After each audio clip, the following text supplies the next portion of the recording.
કેડી પંચાસરા નામના પત્રકાર બનેલા વ્યાજવટાના કેસમાં મેં કેસ કરેલો હતો અને મારા પટેલ સમાજે મને ટેકો દીધો હતો. ટેકો દીધા પછી અન્ય મને અને મારા પાટીદાર સમાજને અને પોલીસ મિત્રોને ખોટા બદનામ કરવાનું બંધ કરી દીધો. મારી જમીન અને મારી જ પાસે છે, મારે વેચવી ન વેચવી મારી મરજીની વાત છે. આજની તારીખમાં મારી પાસે છે, મેં કોઈ સાથે નથી સોદો કરેલો નથી, કોઈએ મને કોઈ દબાવણી આપી કે આ જમીન મારે જોઈ છે, તારે વેચવી હોય તો કે. મને આજ લગી હજી કોઈ પણ જાતની વાત નથી થઈ.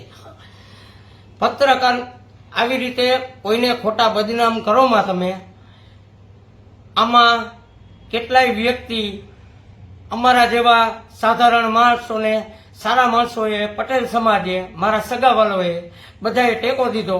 આજે હું હેમખેમ ઘરે બેઠો છું. તો મારા પત્રકાર મિત્રને મારે નમ્ર વિનંતી કરવાની કે આવું ખોટું છાપવાનું અને છાપામાં દેવાનું બંધ કરે. કેડી પંચાસરા